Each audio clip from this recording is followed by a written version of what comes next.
We'll start with the first topic, menopause. As you know, it is the natural phenomena of the body with age. So the things we are going to cover in this lecture is introduction, definition and terms used, age of menopause, pathophysiology, hormonal and organ changes. So first is introduction. So menopause is the end of menstruation. The word menopause comes from a Greek word mens, meaning monthly, and pauses meaning cessation. So, menopause is a part of women's natural aging process. When her ovaries produce lower level of estrogen and progesterone, when she is no longer able to become pregnant, then menopause is defined as the time of cessation of ovarian function resulting in permanent amenorrhea. Amenorrhea is lack of menstruation or absence of menstruation.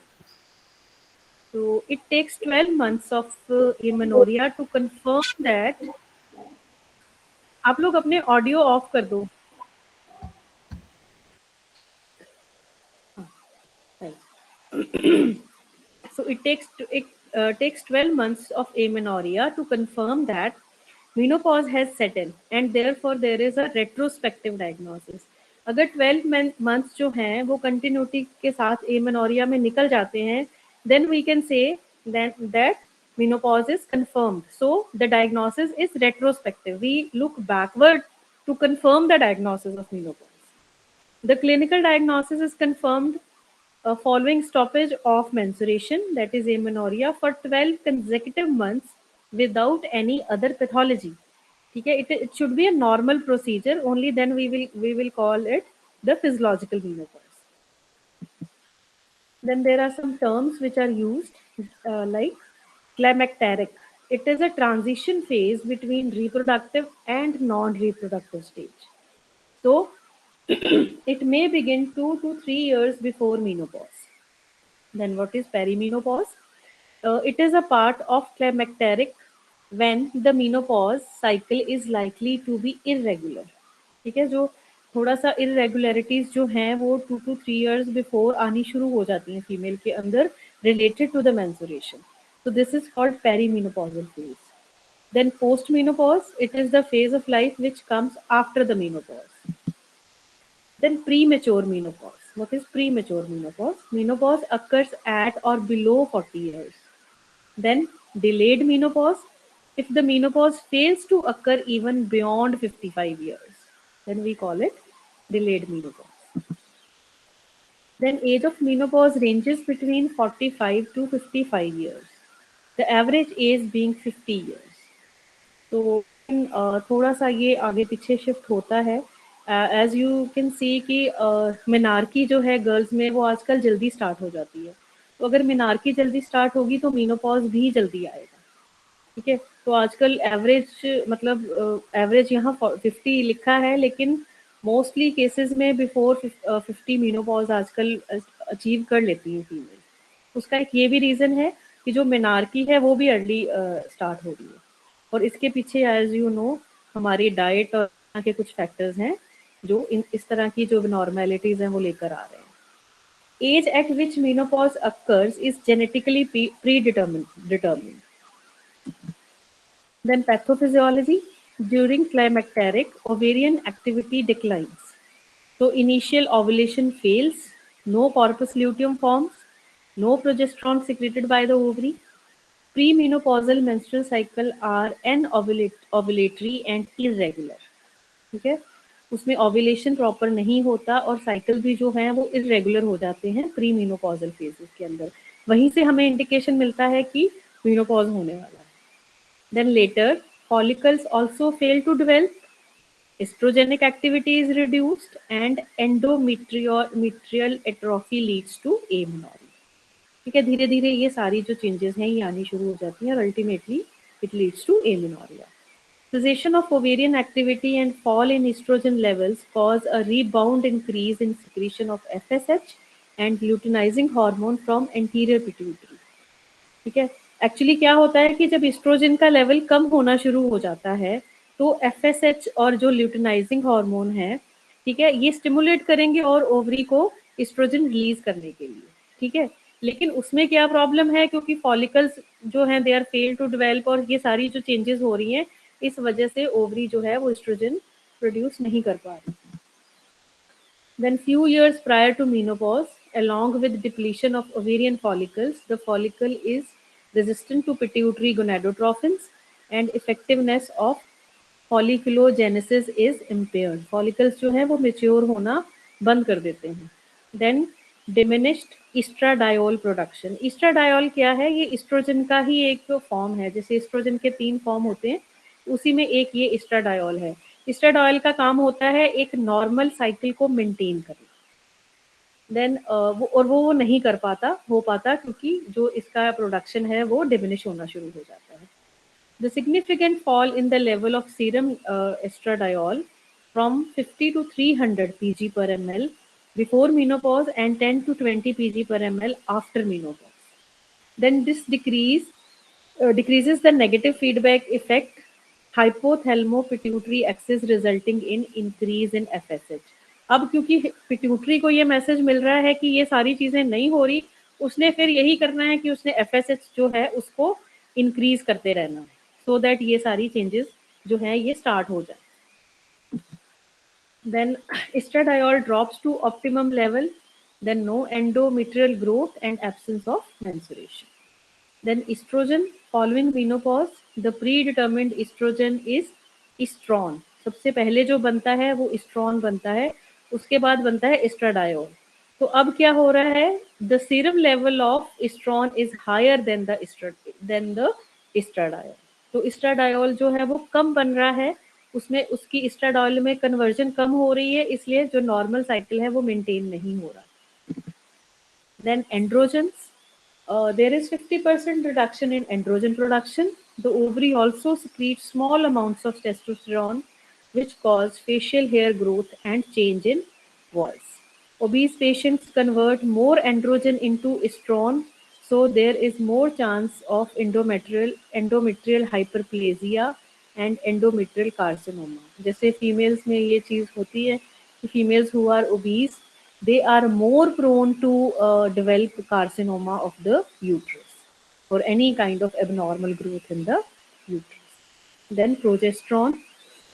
A trace amount of progesterone detected is probably adrenal in origin. वो शायद adrenal के gland के through जो progesterone है वो secrete हो रहा है. Then gonadotrophins. The secretion of both FSH and LH are increased due to absence of negative feedback effect of estradiol. तो जैसे उसको नेगेटिव फीडबैक इफेक्ट मिलने की वजह से इनका जो प्रोडक्शन है वो और इंक्रीज होना शुरू हो जाता है. ठीक है, तो इस लेवल पे चला जाता है FSH भी और LH भी. Then risk factor for menopausal diseases. तो क्या रिस्क फैक्टर्स हो सकते हैं? Early menopause, then surgical menopause और रेडिएशन. आपको पता है मेनोपॉज के बाद क्योंकि काफ़ी सारी बॉडी के अंदर चेंजेस आनी शुरू हो जाती हैं, जैसे जो कैल्शियम बैलेंस है वो डिस्टर्ब होना शुरू हो जाता है, तो जो बॉडी है वो कैल्शियम हड्डियों से रिजॉर्ब करना शुरू कर देती है, तो उससे ऑस्टियोपोरोसिस जो है वो होना शुरू हो जाता है. देन सर्जिकल मेनोपॉज और रेडिएशन. सर्जिकल मेनोपॉज तो इसी वजह से होता है अगर यूट्रस के रिमूवल की इमीडिएटली ज़रूरत पड़ जाए due to some reason. Then chemotherapy. ठीक है, उसके जो साइड रिस्क फैक्टर्स हैं, smoking, caffeine, alcohol. Then family history of menopausal disease. Then drug related such as gonadotrophin releasing hormone, heparin, corticosteroid and diabetes. इन लोगों में जो मेनोपॉज है वो अर्ली होने के चांसेस हैं. Then organ changes. ओवरीज में क्या होता है? They shrink in size, they become wrinkled and white, thinning of cortex which increase the medullary component. Then there is evidence of stromatal cells which have got secretory activities.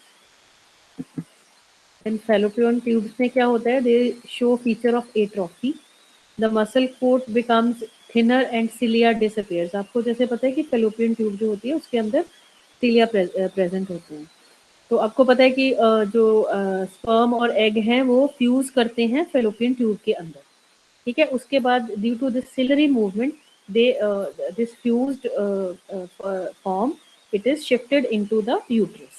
तो वो सारे ciliary जो movements हैं वो कम हो जाते हैं. Then the uterus becomes small and fibrotic due to atrophy of muscles after menopause. ये जो fibrosis है, it is very common nowadays. ये प्री मेनोपॉजल या पेरीमेनोपॉजल फेज में भी ये हो रहा होता है, जो फाइब्रोसिस है. Then vagina. The vagina becomes narrow due to gradual loss of elasticity. The vaginal epithelium becomes thin. There is no glycogen. Vaginal pH becomes alkaline. The cervix becomes small and appears fused with vagina. In older women, the cervix may be impossible to identify separately from vagina.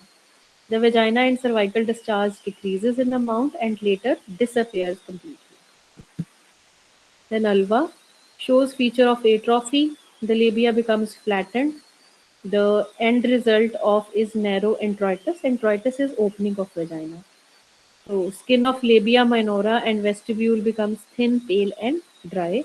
Pubic hair are reduced and they become grey. Then breast fat is reabsorbed and there is gland atrophy. Nipple size decreases in nipple decreases in size. Then breast becomes flat and pendulous. Then loss of muscle tone. Then leads to pelvic relaxation. Then uterine descent. Then anatomical changes in urethra and neck of the bladder. ये uterus के changes हैं. Then bladder and urethra. Epithelium becomes thin, more prone to damage and infection, and there may be dysuria. Dysuria is painful urination, frequency, then urge, and even stress incontinence. Then what is physical therapy management? So, as part of the healthcare team, physiotherapists should be aware of the menopausal process and the symptoms that can come along with transition. Many of the symptoms and health concerns described above can have a negative impact on women's health and overall quality of life. So, it is crucial to be able to identify symptoms in the menopausal women through individualized assessments and provide appropriate management strategies such as exercise and pain management or referrals to the healthcare professionals when needed. So, exercises which you can give. So, they can be classified into weight bearing exercises and resistance exercises. So, weight bearing exercise, low impact weight bearing activities such as walking, tai chi, yoga. High impact weight bearing activities, jogging, walking, then brisk walking. Then resistance and strength training exercise. इसमें weight lifting है, swimming है, cycling है. Then physical activity and exercise have been shown to have reduced the risk of osteoporosis. जितनी आप अच्छी तरह से weight bearing exercise करवाओगे, you can reduce the risk of osteoporosis. Then cardiovascular disease, then depression, क्योंकि अगर exercises में थोड़ा फिजिकली एक्टिव रहेगा इंसान, तो हमारे जो ब्रेन के अंदर जो इंडोर्फिन सिक्रीशंस हैं वो इंक्रीज होती रहेंगी, तो वो डिप्रेशन को अवॉइड किया जा सकता है. ठीक है, ओबेसिटी को कम किया जा सकता है with the help of exercises. Thank you.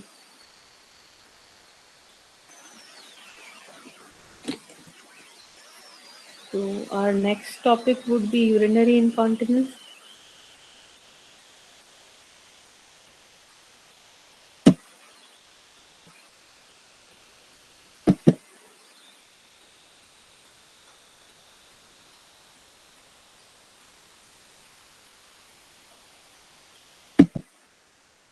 My screen is visible to you? Yes, ma'am, it is. Okay, okay, fine. Okay, so urinary incontinence. तो इसमें जो हम देंगे टॉपिक्स लेंगे, prevalence, risk factor, as related changes, pathophysiology, screening examination, diagnostic testing and urinary incontinence management. So prevalence increases with age and affects women more than men until age 80. Then 15 to 30% in community develops age 65 and older. and 60 to 70% in older adults age 65 and older in long term care. So it significantly impairs the quality of life, urinary incontinence.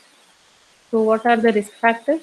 Obesity. Obesity आपको पता है ये बहुत सारे हमारी problems है जिनका यही कॉज है ओबेसिटी, यही एक रिस्क फैक्टर है. Hypertension, diabetes, or these problems also. Then functional impairment, kind of functional impairment, then dementia, then medications, then environmental barriers to toilet access,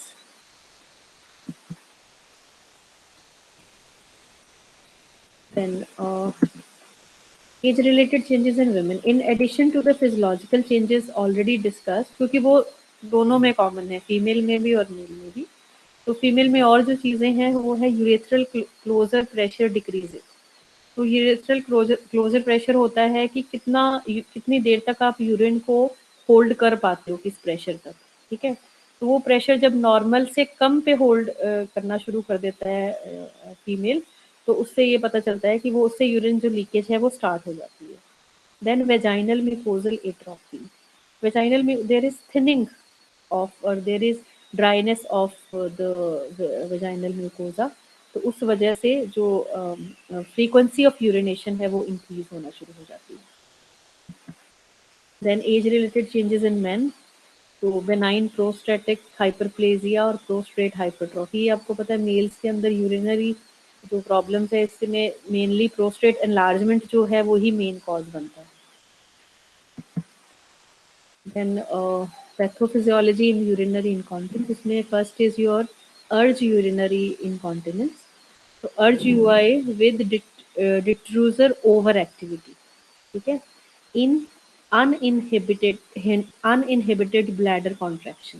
अगर over contraction, over detrusor activity हो रही है. ठीक है. Then 40% on urodynamic testing. आप 40% cases जो हैं वो यूरोडायनामिक टेस्टिंग में उनको आप डिटेक्ट कर सकते हो. यूरोडायनामिक टेस्टिंग होता है जहाँ पे वो ये देख रहे हैं कि जो ब्लैडर है वो कब एम्प्टी हो रहा है, यूरेथ्रा से यूरिन कब बाहर आ रहा है. ये सारा जो एनालिसिस है इसको यूरोडायनामिक टेस्टिंग बोलते हैं. तो it suggest detrusor over activity plus impaired compensatory mechanism.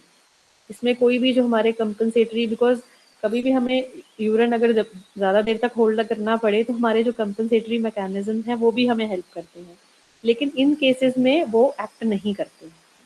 Then it is idiopathic, it is age related and it is secondary to lesions in cerebral and spinal pathways. मतलब neurological कोई control अगर loose हो गया है bladder के ऊपर तो उसकी वजह से भी हो सकते हैं. Due to bladder outlet obstruction और ब्लैडर इरिटेशन. ये इसमें आ जाते हैं इन्फेक्शन. ठीक है. इसमें स्टोन और ट्यूमर, ये किसी तरह का अगर आउटलेट ऑब्स्ट्रक्शन हो गया है या ब्लैडर इरिटेशन हो रहा है. Then stress urinary incontinence. इसमें etiologies damage to the pelvic floor supports, then sphincter failure, then leakage associated with coughing, sneezing, laughing and physical activity. तो ये ओल्ड एज में काफ़ी लोगों का ये कंप्लेंट होता है कि कफिंग की वजह से या स्नीजिंग की वजह से या लाफिंग की वजह से यूरिन पे कंट्रोल जो है वो लूज हो जाता है. Then second most common form in female, it is second most common in female and it is seen in men after prostatectomy. Then pathophysiology, this is mixed urinary incontinence with both detrusor overactivity and impaired sphincter force. जो हमने दो अलग अलग पीछे discuss करी है, तो कई बार ये मिक्स्ड फॉर्म में भी मिलता है और इसमें leakage occurs with both urgency and activity also. ठीक है. It is commonly seen in females. Then urinary incontinence with impaired bladder emptying. ठीक है. इसमें there is increased PVR. So what is PVR? PVR is post void residual. ठीक है. तो ये normally with ageing ये शुरू हो जाता है कि after passing the urine there is some residual amount of urine which is always there in the bladder. ठीक है. तो इट इंक्रीज्ड हम तब कहेंगे व्हेन इट इज 200 ml और more than that. Then intermittent small dribbling. कई लोगों को बीच में ये ड्रिबलिंग होता रहता है. तो फ्रेल एल्डरली जो आपको पता है जो बेड रिडन है, ठीक है, who are not able to do much activity. तो coexistence of urge urinary incontinence and PVR in the absence of bladder outlet obstruction. इसके अलावा और कोई पैथोलॉजी नहीं है, लेकिन urge urinary incontinence है और PVR है.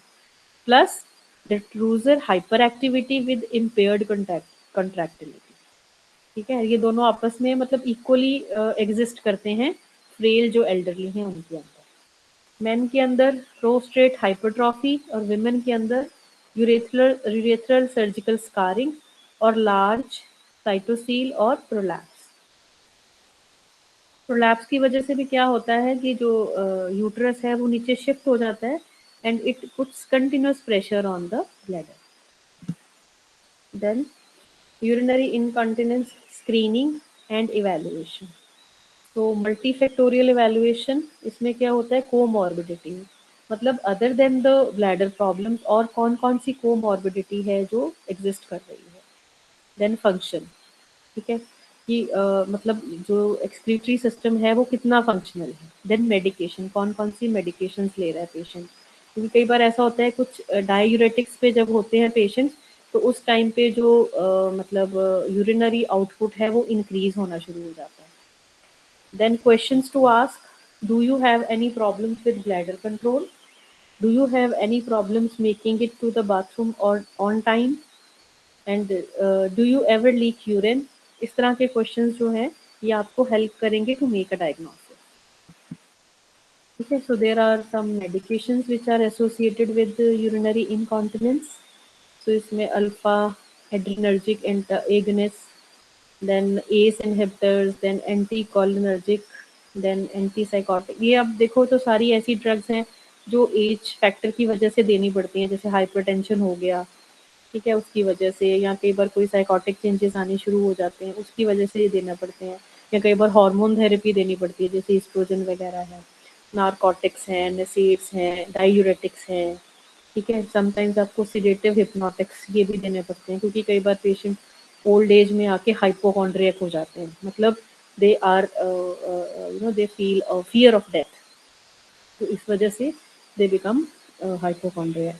अदर देन दिस उनको ओसीडी कईयों को शुरू हो जाता है लेट एज में जाके, ठीक है, इस तरह की साइकोटिक चेंजेस आने शुरू हो जाते हैं.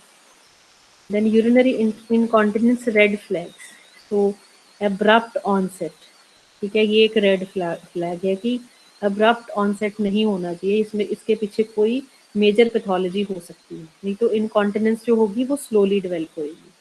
देन पेल्विक पेन, ठीक है, कांस्टेंट अगर पेल्विक पेन हो रहा है और धीरे धीरे वो वर्स होता जा रहा है, ठीक है, when it improves with voiding और इट इम्प्रूव्स विद वॉइडिंग, मतलब कुछ ऐसा चीज़ है जो प्रेशर अंडर प्रेशर है which is not normal. Then haematuria, ये एक बहुत बड़ा रेड फ्लैग है अगर यूरिन के अंदर ब्लड आना शुरू हो जाता है.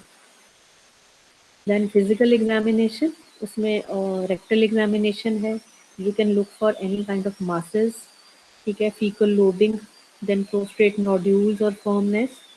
देन न्यूरो एग्जामिनेशन में सेक्रल कॉर्ड इंटेग्रिटी, ठीक है, सेंसरी जो आपने देखना है उसके लिए आप देखो ये चीज़, मोटर के लिए पेरीएनल विंक देख सकते हो. देन पेल्विक एग्जामिनेशन, इसमें लेबियल और वेजाइनल लीजन्स देख सकते हैं. देन पेल्विक ऑर्गन प्रोलैप्स, अगर यूट्रस या किसी तरह का भी प्रोलैप्स आपको दिख रहा है, ठीक है, वो स्पैकुला के साथ यू कैन सी, अगर if women has a prolapse ना, तो you can speculate it through the by putting spatula in the vaginal region. Then psychological examination, association between depression and urinary incontinence, depression के साथ तो ये related है. Then sleep apnea, then diagnostic testing, तो इसमें यूरिनालिसिस, जिसमें हेमेटोरिया, ग्लाइकोसूरिया, इस तरह की जो चीज़ें हैं वो आप डिटेक्ट कर सकती हो अगर कोई एक्सेसिव ग्लूकोज आ रहा है यूरिन के अंदर. देन ब्लैडर डायरीज में और time, volume, urinary incontinence episode, मतलब 48 आवर्स में ऑब्जर्व करना कि किस किस टाइम पे यूरिन जो है वो पास किया, कितना वॉल्यूम ऑफ यूरिन पास किया, कौन सा एपिसोड बीच में यूरिनरी इनकॉन्टिनेंस का भी हुआ, ठीक है, तो you can maintain a record for that. Then urodynamics, only in uncertain diagnosis. अगर आपको ऊपर ये सब कुछ नहीं मिल रहा है, ठीक है, आपको यूरिन एनालिसिस में ऐसी कोई नॉर्मेलिटी नहीं दिख रही है, तो फिर यू कैन गो फॉर यूरोडायनेमिक्स, जिसमें वो सारी चीज़ें नोट डाउन करते हैं कि ब्लैडर कितना एम्प्टी हुआ, कब एम्प्टी हुआ, यूरेथ्रा के थ्रू कितना यूरिन पास हुआ, कितनी देर में पास हुआ, ये सारी चीज़ें। Then urinary incontinence treatment and management, ठीक है, अदर देन ड्रग्स, ठीक है, I am not going into detail of the drugs. तो बाकी आप ये कर सकते हो कि जैसे लाइफस्टाइल मैनेजमेंट, लाइफस्टाइल मैनेजमेंट में वेट लॉस सबसे पहले, जैसे मैंने आपको बताया था कि ओबेसिटी हर चीज़ का कारण बनती है, इसी हिसाब से अगर हम देखें तो हमें we should start from weight loss only. Then limit extreme fluid intake, तो it is not limit fluid intake, it is limit extreme fluid intake, क्योंकि अगर आप बहुत ज़्यादा पानी पीते हैं या बहुत ज़्यादा आपका फ्लूइड इनटेक है, तो ऑब्वियसली यूरिनेशन उतना ही ज़्यादा होगा। देन लिमिट कैफिनेटेड बेवरेजेस, ठीक है, जैसे टी कॉफ़ी, चलो टी में तो ज़्यादा नहीं, बट कॉफ़ी वगैरह, बिकॉज ये स्टिमुलेंट हैं सारे के सारे, ठीक है, तो ये और यूरिन की फ्रिक्वेंसी जो है उसको इंक्रीज करेंगे। Then limit evening fluid intake, ठीक है, तो जैसे नॉर्मली हम कहते हैं कि हमें डे टाइम में काफ़ी अच्छा अच्छा खासा पानी पीना चाहिए, लेकिन शाम में कम कर देना चाहिए, ठीक है, क्योंकि अदरवाइज वो आपको स्लीप डिस्टर्बेंस कॉज करेगा। Then quit smoking, again related to the stimulation of this. Then behavioral therapies, इसमें bladder training and pelvic muscle exercises, ठीक है, इसमें आप काफ़ी सारी जो पेल्विक मसल एक्सरसाइजेस हैं उनको ऐड कर सकते हो। कीगल एक्सरसाइजेस भी इसी का पार्ट हो सकती हैं, बट अदर देन दिस हम इसमें सेगमेंटल स्टेबलाइजेशन की जो पेल्विक फ्लोर मसल की एक्सरसाइजेस कराते हैं, we can go for that also. Effective urge and stress इन केसेस में। Then prompt timed avoiding in cognitively impaired, अच्छा जो कॉग्निटिवली इम्पेयर्ड हैं, मतलब जो इमीडिएटली बता नहीं सकते अर्ज टू पास यूरिन, तो उनके उसमें ये हो सकता है कि टाइमिंग ही उस हिसाब से रखी जाए, बिकॉज जैसे अब पता है अगर आपको कि जब कैथेटराइज करते हैं किसी पेशेंट को, तो उसको 2 आवर्ली कैथेटराइजेशन पे डाला होता है, तो 2 घंटे के बाद अपने आप ही वो प्रेशर जो है, एक नेगेटिव प्रेशर क्रिएट होता है, और वो जो ब्लैडर से यूरिन को पूरा बाहर खींच लेता है। तो इसी तरह हमें एक टाइमिंग सेट कर लेनी चाहिए कॉग्निटिवली इम्पेयर्ड लोगों में, क्योंकि हो सकता है जब तक उनको अर्ज फील हो, बाय द टाइम जो है लीकेज हो जाए, तो आप उन्हें 2 आवर्ली यूरिनेशन के लिए ले जा सकते हैं, ठीक है। Then biofeedback, biofeedback perineal muscle के लिए आप उनकी स्ट्रेंथनिंग के लिए बायोफीडबैक भी करा सकते हो, क्योंकि जितने भी हमारे पेल्विक फ्लोर मसल्स हो गए या डीप मसल्स हो गए, इनकी कॉन्ट्रैक्शंस को हम फील नहीं कर सकते, वी कैन नॉट फील कि पेशेंट कॉन्ट्रैक्ट कर रहा है कि नहीं कर रहा। हम उसे मूवमेंट समझाते हैं और वो कहता है हाँ मैं ये मूवमेंट कर रहा हूँ, लेकिन ऑब्वियसली उसको खुद को भी नहीं पता होता कि पता नहीं वो सही तरीके से कर रहा है कि नहीं कर रहा है, इसलिए हम बायोफीडबैक यूज करते हैं। Then physical therapy, pelvic floor muscle training, patient-specific training is necessary to ensure a proper contraction of the pelvic floor muscle group. It is also essential to train both the fast and slow twitch muscle fibers. Also, training must include instruction in volitional contraction. Volitional मतलब voluntary contraction before and during an activity that may cause incontinence, such as coughing, sneezing, and lifting. Patients are typically recommended to perform exercise 4 to 5 times daily. Then other treatments, intravesical injection of botulinum toxin, then sacral nerve neuromodulation, अगर अगर कोई इस तरह का neurological कारण है तो उसके लिए। देन सर्जरी, सर्जरी आपको बताइए कि अगर स्पेसिफिकली रिक्वायर्ड है सर्जरी किसी स्पेसिफिक प्रॉब्लम के लिए, ट्यूमर है या कुछ इस तरह की प्रॉब्लम है, तो उसमें ही सिर्फ सर्जरी जो है इंडिकेटेड होती है, अदरवाइज इस एज में सर्जरी बहुत जल्दी इंडिकेटेड नहीं होती।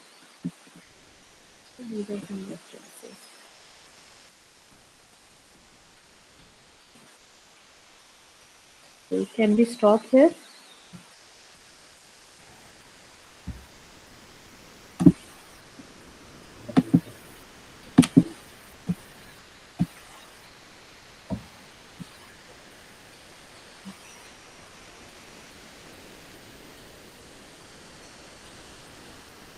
Yes, you can stop the recording. Okay, ma'am.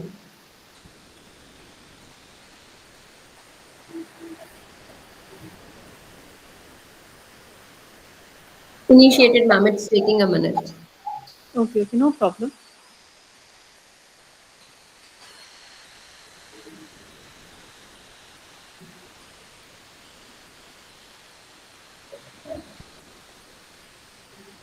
Till then, we can have a discussion if you want.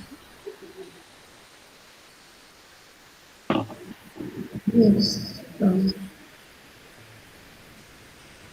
Do you have class in 3:30? No, ma'am. I have my class at 4. Okay.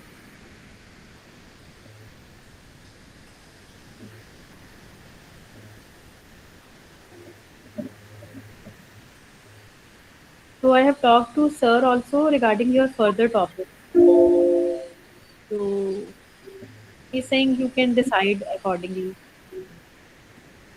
Yes, ma'am. So Okay. I decided some topics. So I'll send you the list of those topics also to Okay. Okay, ma'am. cover in the next lecture. Okay. Fine, ma'am. So now we will meet on next Wednesday, right?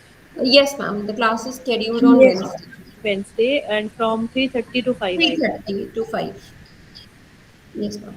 Fine, no problem. I think now it will be like regular university hours, so there would not be any problem. Yes. Okay, everyone. Uh, Happy Lodi to both of you. Same to you, Same to ma'am. you. Thank you. Thank you. Take care and enjoy. Okay, everyone. Okay. Bye. Take Thank you, care. ma'am. Thank you, ma'am.